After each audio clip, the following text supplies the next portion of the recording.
चलिए आज हम लोग सीखते हैं कि पेरिफेरल स्मीयर एग्जामिनेशन रिपोर्टिंग कैसे करते हैं। उससे पहले आपको ये पता होना चाहिए कि peripheral blood blood smear ideal कैसे होता है। तो आइडियल पेरिफेरल स्मीयर जो होता है उसके तीन पार्ट्स होते हैं, हेड, बॉडी एंड टेल। जो होता है बॉडी एंड टेल बहुत इंपॉर्टेंट होता है, तीनों ही head, body and tail slides पे आना चाहिए। ऐसा नहीं है कि स्लाइड्स प्रॉपरली टोटली स्टेन होनी चाहिए, पूरा through out the blood spread होना चाहिए। ये 3 सेंटीमीटर लॉन्ग होनी चाहिए, प्रॉपरली लेबल होनी चाहिए और फिक्सेशन होना चाहिए। फिक्सेशन का इंपॉर्टेंट इसलिए है कि अगर विदाउट फिक्सेशन हम लोग इसको स्ट्रेन करेंगे तो आरबीसी वॉश आउट हो जाते हैं। ठीक है, तो ये आइडियल स्मीयर है, ये टंग शेप का है। देखिए ये ऐसी टंग शेप है। ठीक है, तो यहाँ पे ये हो गया इसका हेड हो गया, ये हो गई इसकी बॉडी, और यहाँ पे ये हो गया टेल। ये इसलिए इम्पॉर्टेंट है कि ये आइडियल है, ये आइडियल स्मीयर है, और जनरली मॉर्फोलॉजी जो हमको दिखती है वो टेल और बॉडी के बीच में दिखती है। ठीक है, देखिए ये जंक्शन है, इसको बोलते हैं जोन ऑफ मॉर्फोलॉजी, या फिर उसको दूसरे वर्ड में अपन बोलेंगे ऑप्टिमल असेसमेंट एरिया, यानी पीएस कहाँ पे देखना चाहिए। तो RBC are uniformly and singly distributed, RBC एक दूसरे से टच नहीं होने चाहिए। फ्यू आरबीसी आर टचिंग और ओवरलैप, और नॉर्मल बाइकॉन अपीयरेंस। तो जोन ऑफ मॉर्फोलॉजी जो है ये आपका टेल हो गया, ये आपकी बॉडी हो गई, और टेल और बॉडी के बीच में जो एरिया होता है उसको बोलते हैं जोन ऑफ मॉर्फोलॉजी। आपको आइडियली वहाँ पे पेरिफेरल स्मीयर आपको एग्जामिनेशन रिपोर्ट करना है और उसी पे एग्जामिनेशन करना है।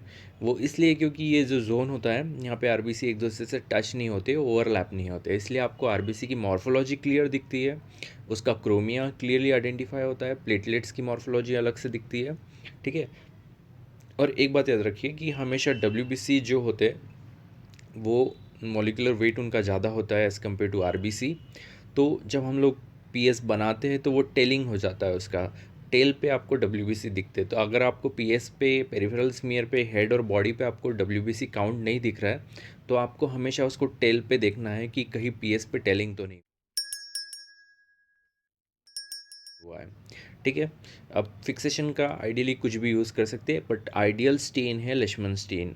फील्ड कर सकते हैं, जिम्सा कर सकते हैं, कुछ भी कर सकते हैं। हमेशा याद रखना कि पीएच जो है लिशमन का हमेशा बहुत इंपॉर्टेंट है, 6.8 टू 7.2 यही रेंज में उसका पीएच होना चाहिए। इसलिए कभी भी लिशमन स्टेन प्रिपेयर करने से पहले उसका पीएच कंफर्म करना चाहिए। ठीक है, अगर पीएच में प्रॉब्लम आ रही है तो आरबीसी ओवर स्टेन होंगे या अंडर स्टेन होंगे, दोनों साइड से कुछ भी पॉसिबल है। इसलिए दो कंटेन लिशमन के, मिथिलिन ब्लू एंड इयोसिन, जो नीला रंग देता है न्यूक्लियस को। डब्ल्यूबीसी के न्यूक्लियस नीले दिखते हैं कोई भी डब्ल्यूबीसी के, क्यों? क्योंकि वो मिथिलिन ब्लू जिसको डीएनए और आरएनए स्टेन करता है। इयोसिन जो आरबीसी लाल दिखते हैं, क्यों रेड दिखते हैं? क्योंकि उसके हीमोग्लोबिन होता है, हीमोग्लोबिन हमेशा इयोसिन से स्टेन होता है। ठीक है, अब कोई भी आइडियल पेरिफेरल स्मीयर है, ये ही इसी अंडर 4 हेडिंग में आपको डिस्क्राइब करना रहता है।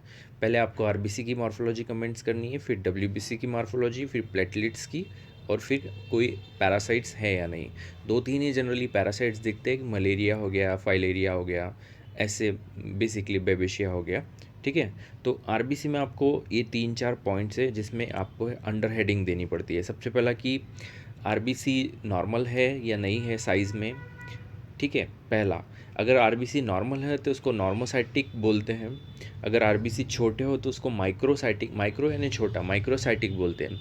और अगर आरबीसी का साइज़ बड़ा हो जाए तो उसको मैक्रोसाइट बोलते हैं।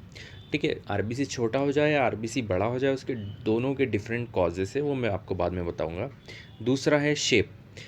एबनॉर्मल शेप को पोइकिलोसाइट्स बोलते हैं। अगर एबनॉर्मल सेल्स या एबनॉर्मल शेप आता है आरबीसी का, उसको पोइकिलोसाइटोसिस बोलते हैं। अगर बढ़ता है तो बहुत सारे डिफरेंट एबनॉर्मल शेप दिख सकते हैं, जैसे सिकल सेल दिख सकता है आपको।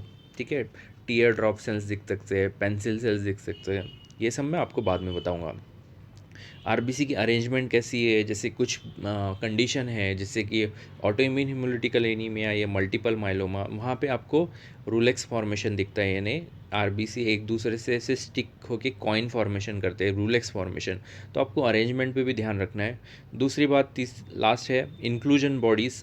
कोई इंक्लूजन है आरबीसी के अंदर, और यंग आरबीसी, यंग आरबीसी को आप एनआरबीसी बोलते हैं, जिसको हम बोलते हैं न्यूक्लिएटेड आरबीसी। याद रखना, आरबीसी जो प्रिकर्सर है वो बोन मैरो में फॉर्म होता है, और वहाँ से जो प्रिकर्सर होते हैं आरबीसी के, वो उसमें न्यूक्लियस रहता है, लेकिन जैसे जैसे आरबीसी मैच्योर होता है उससे न्यूक्लियस निकल जाता है। तो आरबीसी की जस्ट एक स्टेज पहली होती है, वो एनआरबीसी यानी न्यूक्लिएटेड आरबीसी, उसमें न्यूक्लियस रहता है। लेकिन जब वो बोन मैरो से निकलता है मैच्योर आरबीसी, तो उसमें न्यूक्लियस नहीं रहता है। हमारा जो आरबीसी रहता है वो न्यूक्लियस नहीं रहता है। ठीक है। दूसरा कमेंट्स आपको करना है डब्ल्यूबीसी सीरीज़ पे। पहला है आपको काउंट देना है टीएलसी, यानी आपको 3 हेडिंग में देना है, या तो विद इन नॉर्मल लिमिट है, या इंक्रीज़ हुआ है, या डिक्रीज़ हुआ है, 3 ही लिमिट है। दूसरा है डिफरेंशियल काउंट, आपको न्यूट्रोफिल, लिम्फोसाइट, इओसिनोफिल, मोनोसाइट्स और बेसोफिल्स, इन सब का काउंट देना है आपको। 100 सेल्स काउंट करनी है और 100 सेल्स में कितना है ये देना है आपको। अब नॉर्मल डब्ल्यूबीसी, आपको अगर ब्लास्ट दिख रहे हैं, अब आपको अटिपिकल लिम्फोसाइट दिख रहे हैं, ये सब आपको कमेंट्स करना है। थर्ड कमेंट्स है आपका प्लेटलेट्स मॉर्फोलॉजी, या प्लेटलेट्स पे आपको काउंट बताना है, इंक्रीज़ है, डिक्रीज़ है, या विद इन नॉर्मल है, या फिर आपको कुछ एबनॉर्मल जैसे giant platelets. Normal platelets 3 to 5 micron का होता है। अगर आपको आरबीसी के बराबर के प्लेटलेट्स दिख रहे हैं तो आपको कमेंट्स करना है, जिसको हम जाइंट प्लेटलेट्स बोलते हैं। ठीक है। फाइनली आपको पैरासाइट्स पे कमेंट्स करना है कि मलेरिया दिख रहा है, फाइलेरिया दिख रहा है, बेबेशिया दिख रहा है। ठीक है, ये सब आरबीसी पे कमेंट्स करना। तो ये बेसिक हेडिंग है जिसमें आपको पीएस देना पड़ता है, RBC, WBC, platelet and parasites. ठीक है, सबसे पहले आरबीसी देखते हैं। जनरली आरबीसी जो होता है, ये पहला पीएस है, इसको हमको देखना है। सो आरबीसी का साइज 1 to 8 माइक्रोन। ठीक है, हमको ये पता है कि आरबीसी का साइज 7 to 8 माइक्रोन है, लेकिन हम कंपेयर किससे करेंगे? तो ये जो सेल दिख रहा है ये है स्मॉल लिम्फोसाइट्स। देखिए स्मॉल लिम्फोसाइट एकदम छोटा सा सेल होता है और उसमें न्यूक्लियस पूरा भरा हुआ होता है। ठीक है, बेसोफिलिक ब्लू कलर का सेल्स होता है, साइटोप्लाज्म बहुत कम रहता है। तो जो लिम्फोसाइट्स है उसका भी साइज़ 7 to 8 माइक्रोन ही रहता है। इसलिए हम लोग हमेशा कोई भी पीएस है तो उसमें कंपैरिजन के लिए हमको स्मॉल लिम्फोसाइट्स ही देखना पड़ता है। स्मॉल लिम्फोसाइट्स से आरबीसी काउंट करने पड़ते हैं। ये जो सेल्स है ये न्यूट्रोफिल है, ये भी न्यूट्रोफिल है। ठीक है, तो यहाँ पे एक ही सेल्स है लिम्फोसाइट्स, और दूसरा है, पहले तो आपने आरबीसी का साइज़ देख लिया, ये छोटा है या बड़ा है। दूसरा उसका क्रोमिया देखते हैं आरबीसी का। सेंट्रल आरबीसी, ये जो सपोज़ ये आरबीसी हमारा, तो ये सेंट्रल 1/3 जो वाइट स्पॉट होता है वो पैलर होता है, और बचा हुआ जो रहता है वो हीमोग्लोबिन रहता है। जो सेंटर 1/3 जो रहता है वो वाइट स्पॉट रहता है। जैसे ये कोई भी आरबीसी देख लीजिए, ये आरबीसी है या फिर ये आरबीसी, आपको सेंटर में वाइट स्पॉट दिखेगा, वो कुछ नहीं रहता है, वो बेसिक आरबीसी 3D स्ट्रक्चर दिखता है। लेकिन पीएस में हम 2D स्ट्रक्चर देख रहे हैं। 2D स्ट्रक्चर में वो वाइट दिखता है। ठीक है, और साइटोप्लाज्म आपको रेड कलर का दिखेगा। तो कभी भी आपको आरबीसी की कंपेयर करनी है तो वो लिम्फोसाइट, स्मॉल लिम्फोसाइट से ही कंपेयर करना है। चलिए दूसरा पीएस देखते हैं। अब देखिए यहाँ पे ये जो है ये लिम्फोसाइट्स है, बाकी ये जो है न्यूट्रो, ये भी न्यूट्रो, ये न्यूट्रो, और ये छोटे छोटे जो डॉट्स दिख रहे हैं ये प्लेटलेट्स हैं। ठीक है, ये छोटे छोटे डॉट्स है, प्लेटलेट है। ये यहाँ पे 2 न्यूट्रोफिल है। लिम्फोसाइट्स देखिए, आप आरबीसी को कंपेयर कीजिए, ऑलमोस्ट ये वाले ही लिम्फोसाइट के जैसे दिख रहे हैं। क्रोमिया भी नॉर्मल है, सेंट्रल 1/3 पैलर है। ठीक है, इसलिए हम इसको, इस पीएस को बोलेंगे NCNC, यानी नॉर्मोसाइटिक नॉर्मोक्रोमिक। नॉर्मोसाइटिक जब हम बोलते हैं इसका मतलब है कि आरबीसी का साइज़ बराबर है, नॉर्मोसाइटिक। और नॉर्मोक्रोमिक जब हम लोग बोल रहे हैं यानी उसका हीमोग्लोबिन बराबर है। अगर इसमें कुछ भी वेरिएशन आता है, साइज़ छोटा बड़ा होता है, साइज़ छोटा होता है तो उसको माइक्रोसाइटिक बोलते हैं। क्रोमिया ज़्यादा बढ़ जाता है यानी एचबी कम हो जाता है तो उसको हाइपोक्रोमिक बोलेंगे। ठीक है, उसके पीएस में आपको अलग से दिखा दूंगा। यहाँ पे देखिए, अब ये है लिम्फोसाइट्स। ठीक है, ये लार्ज लिम्फोसाइट्स है, ये न्यूट्रोफिल, ये न्यूट्रोफिल। आपको स्मॉल लिम्फोसाइट्स से कंपेयर करना है। स्मॉल लिम्फोसाइट्स के बराबर आरबीसी दिख रहे हैं, क्रोमिया बराबर दिख रहा है, प्लेटलेट एडिक्वेट है इस फील्ड में। ठीक है, तो नॉर्मोसाइटिक नॉर्मोक्रोमिक। यहाँ पे देखिए ये थोड़ा हाई पावर व्यू है। ये एक लिम्फोसाइट दिख रहा है, ये एक लिम्फोसाइट से। अब ये इस आरबीसी को इस लिम्फोसाइट से कंपेयर कीजिए, इससे कंपेयर कीजिए, इससे कंपेयर कीजिए, ये सब तीनों सेम इसी के साइज़ के दिख रहे हैं। सेंट्रल 1/3 पैलर है हर आरबीसी में, पैलर बड़ा नहीं है, यानी एचबी भी नॉर्मल है और आरबीसी का साइज़ भी नॉर्मल है। देखिए एनीमिया हमेशा 2 कंडीशन में हो सकता है, या तो एचबी डिक्रीज़ हो जाए या तो आरबीसी का काउंट कम हो जाए। ठीक है, अब आ जाइए अब नॉर्मल पीएस पे। ये पीएस है आयरन डिफिशिएंसी एनीमिया का। ठीक है, अभी आयरन डिफिशिएंसी एनीमिया में आपको माइक्रोसाइटिक हाइपोक्रोमिक एनीमिया दिखता है। Microcytic hypochromic anaemia. अब मैं क्यों बोल माइक्रोसाइटिक हाइपोक्रोमिक एनीमिया, थोड़ा हाई पावर पे ले लेते। ये न्यूट्रो है, ये न्यूट्रो है, ये लिम्फोसाइट्स है, ठीक है। अब ये लिम्फोसाइट्स को इस आरबीसी से कंपेयर कीजिए, ये आरबीसी बहुत छोटी साइज़ की है। आप इस आरबीसी को कंपेयर कीजिए इससे, इस आरबीसी को कंपेयर कीजिए, ये सब छोटे दिख रहे हैं, ठीक है। पहला चीज़, एक चीज़ तो कंफर्म होगी कि आरबीसी का साइज़ छोटा है। दूसरी चीज़ है, अब इस आरबीसी को देखिए, इस आरबीसी को देखिए, इसमें जो सेंट्रल 1/3 पैलर है वो बढ़ गया है। आपको सिर्फ वहाँ पे ऐसी रिंग दिख रही है एचबी की, इसका मतलब है इसका हीमोग्लोबिन से नॉर्मल हीमोग्लोबिन नहीं है, इसका हीमोग्लोबिन कम हो गया है, यानी क्रोमिया बढ़ गया, हाइपोक्रोमिक हो गया है। तो साइज कम हो रहा है इसलिए माइक्रोसाइटिक, एचबी कम बढ़ रहा है, एचबी कम हो रहा है पेशेंट का इसलिए हाइपोक्रोमिक। तो ये पीएस को आप रिपोर्ट करोगे माइक्रोसाइटिक हाइपोक्रोमिक एनीमिया में। कंपेयर करना है लिम्फोसाइट से, कंपेयर करना है आरबीसी के साइज़ से। आरबीसी बहुत छोटे साइज़ के हैं यहाँ पे, इसलिए माइक्रोसाइटिक, और क्रोमिया बढ़ा हुआ है, यानी सेंट्रल पैलर बढ़ गया है, 1/3 से 2/3 हो गया है, सिर्फ एक रिंग दिख रही है आरबीसी के, इसलिए हाइपोक्रोमिक। माइक्रोसाइटिक हाइपोक्रोमिक एनीमिया आपको 4 कंडीशन में ही मिल सकता। पहला, या पेशेंट में आयरन की डिफिशियंसी हो, दूसरा उसको थैलेसीमिया हो, तीसरा सिड्रोब्लास्टिक एनीमिया हो, चौथा कि कोई क्रॉनिक डिसीज़ हो जैसे किडनी फेलियर हो गया, या कोई भी क्रॉनिक डिसीजेज जिसमें कि माइक्रोसाइटिक हाइपोक्रोमिक एनीमिया फॉर्म हो रहा है। तो जब भी माइक्रोसाइटिक हाइपोक्रोमिक एनीमिया होता है, इसमें 4 ही डीडी कंफर्म करने हैं, या तो उसको आयरन नहीं है, या थैलेसीमिया, या सिड्रोब्लास्ट, या anaemia of chronic disease. Iron deficiency anaemia में आपको MCV जो रहेगा CBC सेल काउंटर पे, वो 70 से नीचे मिलेगा, ठीक है। नॉर्मल रेंज कितनी है, 70 to 96 है। तो MCV आपको हमेशा 70 से नीचे मिलेगा, इसका मतलब आप आयरन डिफिशिएंसी एनीमिया को ये कर रहे हो। अब आयरन डिफिशिएंसी एनीमिया और थैलेसीमिया में क्या डिफरेंस रहता है? थैलेसीमिया हमेशा बच्चों में होता है, थैलेसीमिया मेजर। दूसरा थैलेसीमिया होता है इंटरमीडिएट और माइनर। उसमें आपको डिफरेंस ये दिखेगा कि थैलेसीमिया में आपको NRBC, टीयर ड्रॉप सेल्स, ये बहुत सारे दूसरे एबनॉर्मल सेल्स दिखेंगे। और एक इम्पॉर्टेंट वैल्यू है RDW वैल्यू, जो आपको CBC सेल काउंटर पे मिलती है। आयरन डिफिशिएंसी एनीमिया में ये हमेशा 18 से ज़्यादा होती है, और थैलेसीमिया में 18 से कम होती है, ठीक है।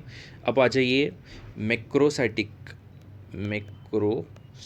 एनीमिया, यानी इसमें अब आरबीसी का साइज़ जो है लिम्फोसाइट से बढ़ रहा है, बड़ा हो रहा है। अब यहाँ पे कंपैरिजन के लिए आपको मैं यहाँ पे पीएस में लिम्फोसाइट्स नहीं है, फिर भी आप कंपेयर कीजिए इस आरबीसी को, इस आरबीसी को, इस आरबीसी से, इस आरबीसी से। ये आरबीसी बहुत बड़े आरबीसी है साइज़ में, ऑलमोस्ट ये न्यूट्रोफिल के बराबर है, और इसमें क्रोमिया नॉर्मल है, ठीक है, लेकिन सिर्फ मैक्रोसाइटिक है। तो आपको मैक्रोसाइटिक एनीमिया ये करना है। और दूसरा आपको इंपॉर्टेंट फाइंडिंग मिल रही है, यहाँ पे एक न्यूट्रोफिल दिख रहा है।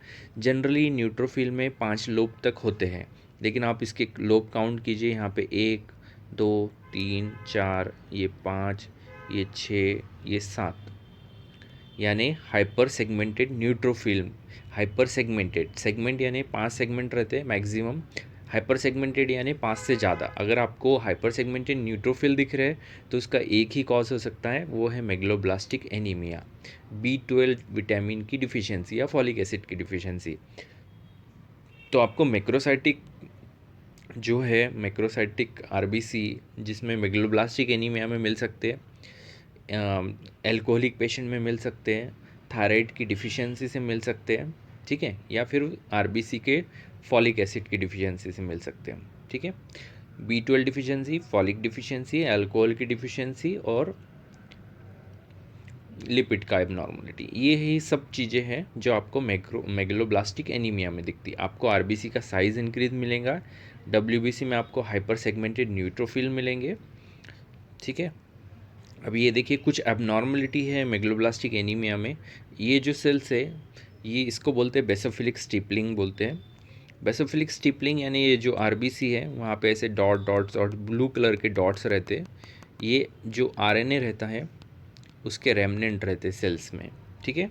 ये देखिए, ये साइज़ देखिए इस आरबीसी का, कंपेयर कीजिए इस आरबीसी से, कित बड़ा साइज़ है इसका। ये जो सेल्स है ये टीयर ड्रॉप सेल्स है। टीयर ड्रॉप इन्हें हमारे आंसुओं के जैसे दिखते हैं, इसलिए इसको टीयर बोलते हैं, टीयर ड्रॉप सेल्स। ठीक है, ये जो सेल्स है ये टारगेट सेल्स है, सेल्स और उसमें ऐसा टारगेट साइन। ठीक है, तो ये टारगेट का साइन जो होता है वैसे ही टारगेट साइंस दिखता है। तो आपको क्या क्या दिखता है मेगलोब्लास्टिक एनीमिया में?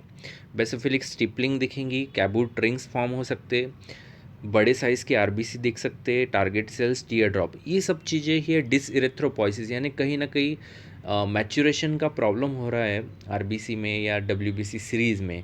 क्यों मैचुरेशन का इम्पोर्टेंस है, क्यों मैचुरेशन का प्रॉब्लम होता है? क्योंकि B12 डिफिशियंसी, जो B12 एंजाइम, B12 विटामिन है और फॉलिक एसिड है, वो डीएनए सिंथेसिस के काम में आता है। अगर आपकी बॉडी में B12 कम हो तो डीएनए सिंथेसिस नहीं होगा, डीएनए सिंथेसिस डिफेक्टिव रहा तो सेल्स एबनॉर्मल होंगे, सिंपल सी बात है।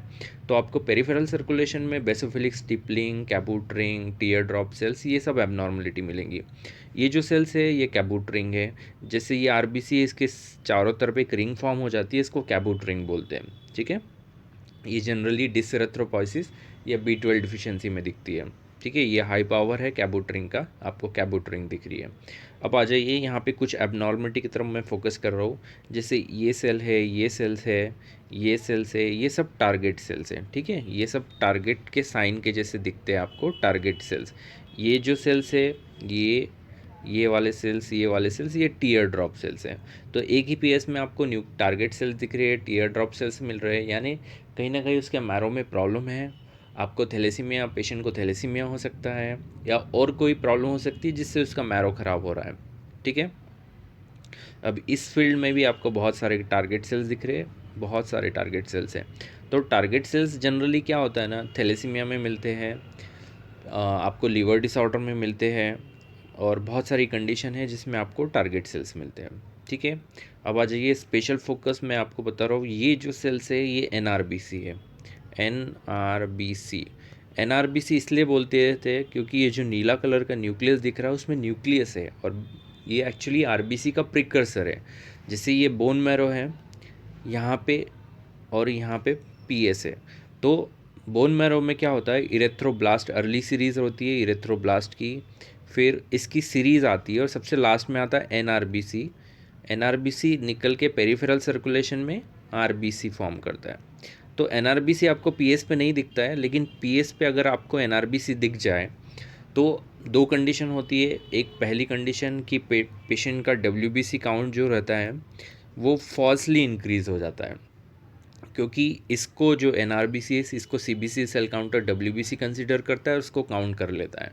तो आपको करेक्टेड एनआरबीसी, करेक्टेड डब्ल्यूबीसी काउंट देना है पेशेंट का, जिसमें से आपको एनआरबीसी का माइनस करना है। तो ये आपको फार्मूला बुक में मिल जाएगा, एनआरबीसी करेक्टेड डब्ल्यूबीसी काउंट का फार्मूला क्या है। दूसरी चीज़ है कि एनआरबीसी सर्कुलेशन में क्यों आएगा। पहले बात, ऐसी कोई भी कंडीशन जिसमें बॉडी में एकदम से उसको ब्लड का रिस्पॉन्स चाहिए, ब्लड इरेथ्रोपोइसिस स्टिमुलेट हो रहा है, जैसे एक्यूट ब्लड लॉस हुआ, या पेशेंट में कुछ कंजेनाइटल प्रॉब्लम है, स्पीरोसाइटोसिस, थैलेसीमिया, ऐसी कंडीशन है जिसमें उसको ब्लड फ्रिक्वेंटली लग रहा है।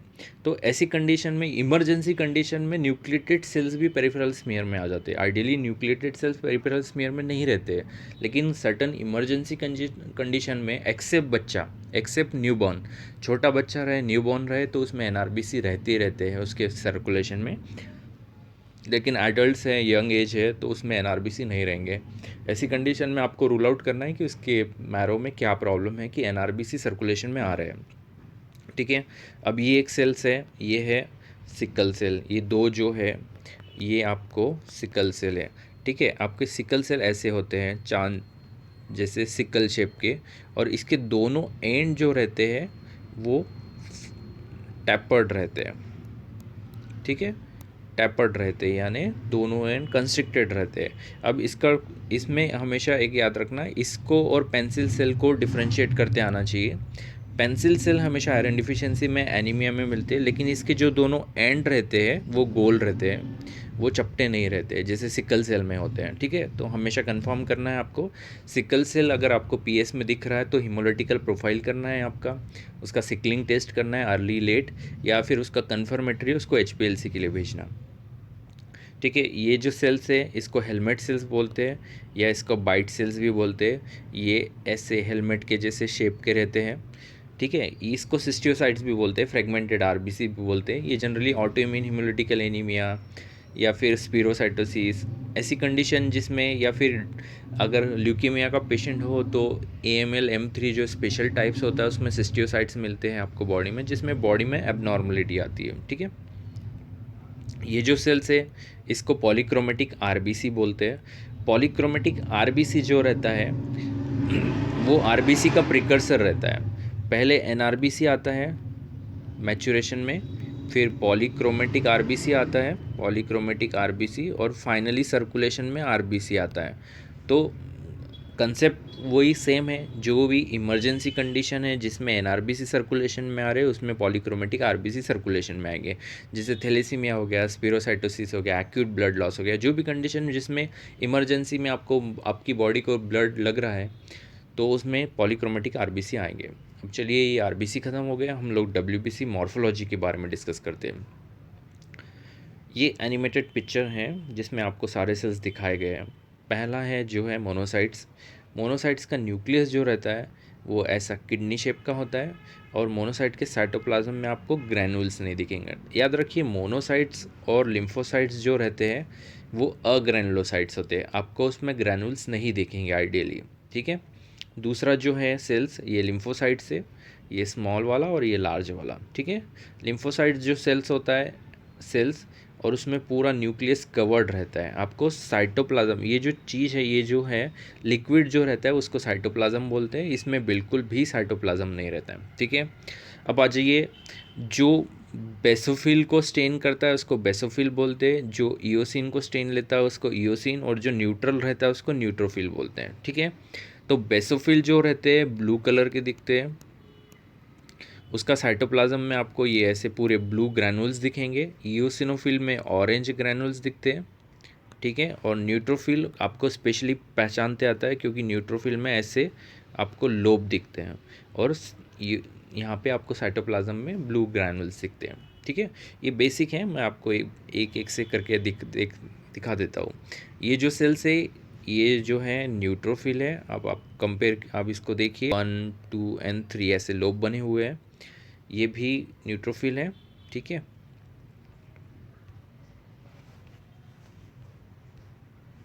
ये जो सेल्स है कंफ्यूज मत होइए, ये भी न्यूट्रोफिल है। ये जो छोटे छोटे सेल्स है ये प्लेटलेट्स है। ये जो है ये किडनी शेप का है जिसके साइटोप्लाज्म में आपको ग्रैनुल्स नहीं दिख रहे हैं। ये कौन सा है? मोनोसाइट, मोनोसाइट सेल्स, ये भी मोनोसाइट्स है।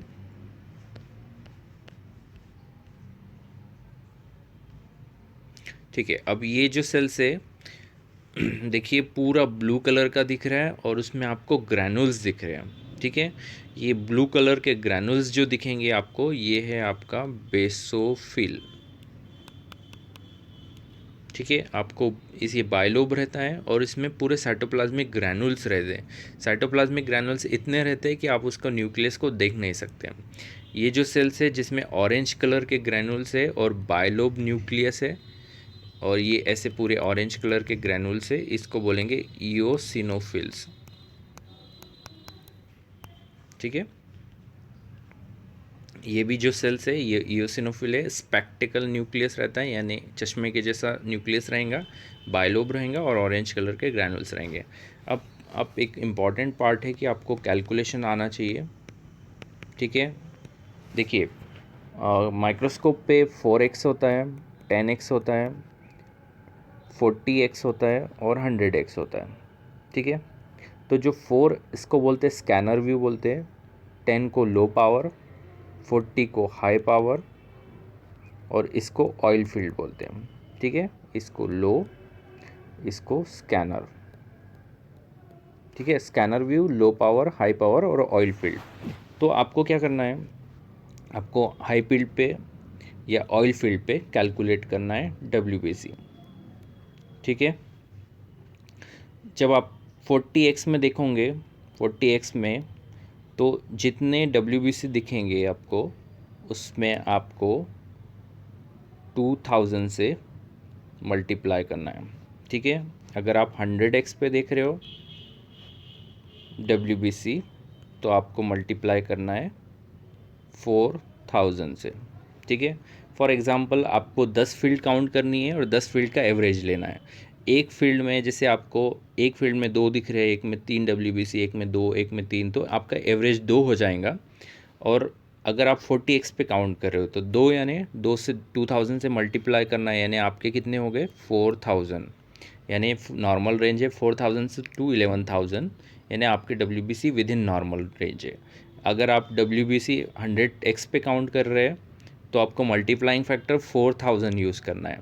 अगर आपका एवरेज आता है 10 फील्ड का 5, सपोज़ फॉर एग्ज़ाम्पल 10 फील्ड का एवरेज 5 आ रहा है, तो 5 को आपको 4000 से मल्टीप्लाई करना है, यानी आपका WBC हो गया 20000। यानी ये हायर नॉर्मल नहीं, ये रेज्ड है।